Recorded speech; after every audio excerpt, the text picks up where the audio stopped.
Hello everyone and a great welcome to Poonam Dua classes. I hope all of you have covered the previous revision modules where we discussed the Indian aesthetics like Rasa, Dhwani, Sphota.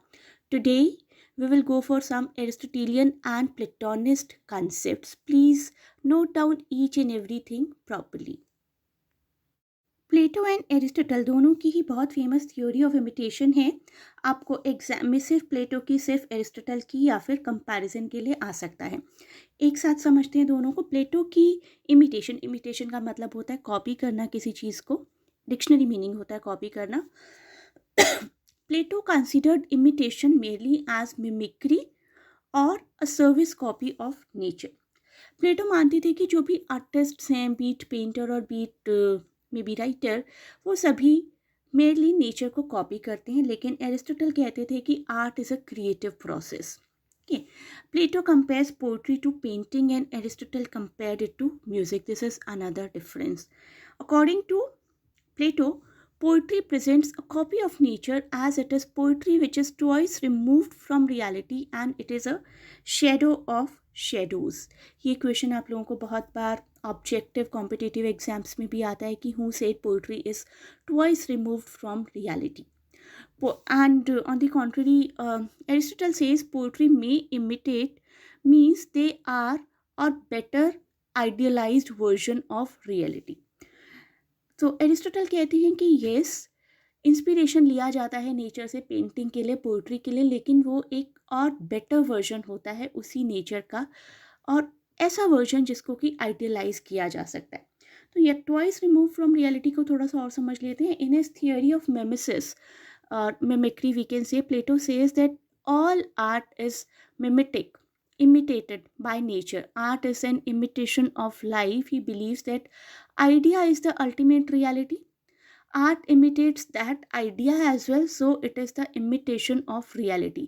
तो अगर एक painter ने किसी chair की painting बनाई है, तो chair पहले तो एक नेचर का आइडिया है, उसके बाद उस चेयर को किसी कारपेंटर ने बनाया, उसके बाद जब उसकी पेंटिंग बनी तो it is the imitation of imitation.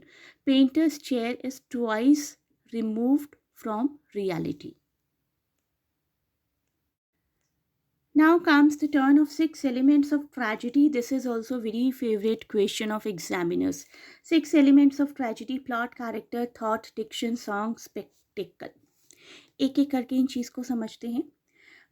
Plot सबसे इम्पॉर्टेंट पार्ट माना जाता है ट्रेजिडी का. Plot means the arrangement of the incidents को, हैपनिंग्स को, इवेंट्स को एक प्ले की किस तरीके से अरेंज किया जाता है, कौन सा सीन किस सीन के बाद आएगा. नॉर्मली प्लॉट को 5 एक्ट्स में डिवाइड किया जाता था. Generally, this was considered to be ideal, and each act is further divided into several scenes, and plot is called the soul of tragedy. Next is character. Character is all the roles played by the actors, all the men, women who act. The hero and heroine, the side hero, hero's brothers, heroine sisters, and so many other characters, so many other roles that are part of a particular play are called characters. Characters are very important figures in any play. It comes next to the plot. Next is thought. Thought means the characters, what the characters are thinking, what the characters are feeling during their development of the plot, and how do they express their thoughts. Sometimes thoughts are expressed in the form of dialogue, sometimes speech, sometimes monologue, sometimes even soliloquy. किस तरीके से हम लोग, the watchers, are able to know about the thoughts, the feels of the characters. That is what we call thought. Next comes diction. Diction is the medium of language or expression. किस तरीके की language दी गई है characters को जिसके through वो अपनी thoughts और फीलिंग्स को एक्सप्रेस करते हैं. लैंग्वेज की quality basically. The diction should be embellished with each kind of artistic element. Diction ऐसा होना चाहिए, एक तो एलोक्वेंस होना चाहिए कि it should be easily comprehensible by the watchers, and rest of the things ki whatever the character is thinking, वो thought process बहुत ही क्लियरली एक्सप्रेस किया जाना चाहिए, be it the form of dialogue, speech, soliloquy और monologue. Next thing is song. Have you ever experienced in these days TV serials, अगर आप नहीं भी देखते हैं तो इतनी जनरल नॉलेज ज़रूर रखते होंगे कि किसी कैरेक्टर को एक स्लैप मिलता है और उसके बाद बहुत ही ड्रामेटिक म्यूज़िक प्ले होता है, सबके एक्सप्रेशंस एक एक करके दिखाए जाते हैं with some over dramatic exaggerated kind of sounds. That is the importance of song. Actually आजकल थोड़ा सा एग्जैजरेटेड होता है, but actually song make up one of the media और medium of tragedy. Some part of the play are conveyed through the singing of the chorus or of other characters. This is the importance of song or music, you can say. Next and last one is spectacle. Spectacle को अगर मैं बहुत simple terms में आपको समझाऊँ तो that will be called the setting of the stage. Everything that your eyes can see on the stage, all the sensory effects, costume, scenery, the gestures of the actor, everything that your eyes can see can fall under the category of spectacle. कि play आपको दिखता कैसे है, play की setting कैसी है, stage setting किस तरीके की है, किस तरीके के कॉस्ट्यूम्स यूज़ किए गए हैं, क्या क्या ऐसी चीज़ें यूज़ की जा रही हैं जो कि आपकी आईज़ को बहुत ही ज़्यादा अपील कर रही है. The decoration of the stage I think is the major part of the spectacle. इसमें कई बार बहुत लाउड चीज़ें भी आ जाती हैं, जैसे कि scenes of physical torture, loud limentations, dances, colorful garments of the main characters, and jocular kind of appearance of the subordinate characters and fools, jokers on the stage. So this is the sixth constituent part of the tragedy, and total parts are plot, character, thought, diction, song, and spectacle. Now we will do some tragical concepts given by Aristotle's theory: hamartia, anagnorisis, peripeteia, and catharsis. आप लोग अब second year में हैं और literary criticism के concepts कर रहे हैं, सो आई कैन ईजिली होप कि आपको एटलीस्ट फर्स्ट ईयर के कुछ प्लेस की और कुछ एडिशनल प्लेस की भी नॉलेज हो, जैसे कि इडिपस, रेक्स एंड ओथेलो. ये सभी प्लेस आपके फर्स्ट ईयर में हुआ करते होंगे अगर आप इंग्लिश ऑनर्स के ही स्टूडेंट्स रहे हैं तो.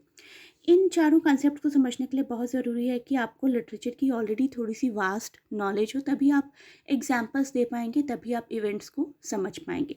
तो सबसे पहले देखते हैं हामर्टिया. हामर्टिया होता है एक तरीके का tragic flaw in the life of the hero that causes the downfall of the same hero. कोई भी पर्सन अपने आप में कभी भी बिल्कुल परफेक्ट नहीं हो सकता. जिसको हम सो कॉल्ड हीरो कहते हैं उससे भी कुछ ना कुछ गलती होती है, कोई ना कोई मार्क मिस होता है. तो ऐसा कोई मिस्ड मार्क हमारे हीरो की लाइफ में जिसकी वजह से उसका डाउनफॉल होता है, दैट इज़ कॉल्ड हामर्टिया.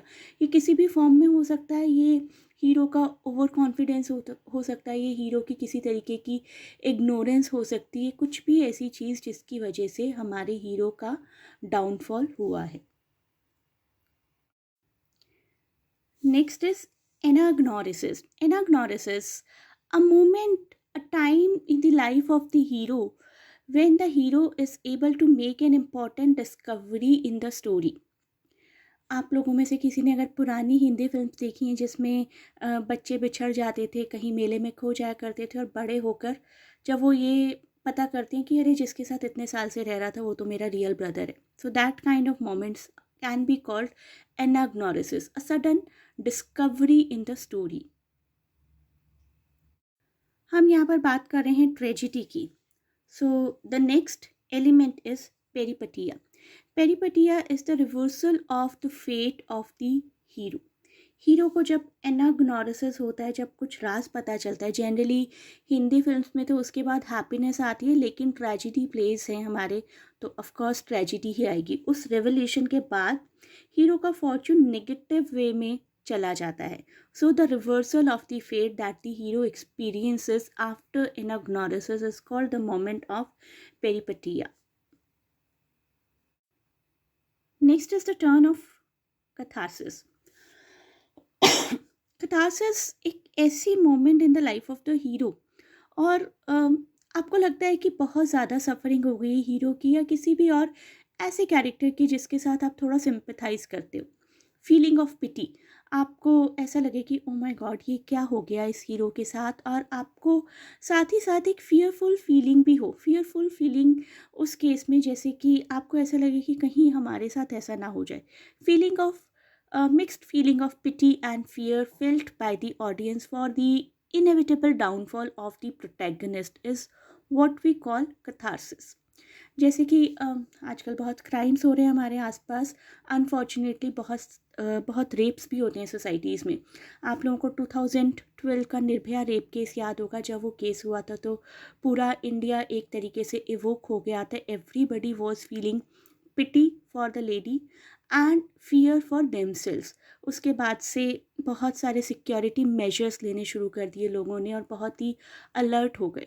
तो फीलिंग ऑफ पिटी और फियर दोनों आए थे हमारे दिलों में 2012 में। That was a feeling of catharsis actually. So that is it for this part of the video. Next module में हम लोग रोमांटिक क्रिटिसिज्म कवर करेंगे, और ये सारे मॉड्यूल्स रिविजन के आपके तभी काम आएंगे जबकि आपने सेल्फ स्टडी भी काफ़ी अच्छे से की हुई है, सारी क्लासेस अटेंड की हैं, सारे पीडीएफ्स को भी थॉरली स्टडी किया है। So thanks for watching and best of luck for your exams, and please do not forget to share and subscribe the channel.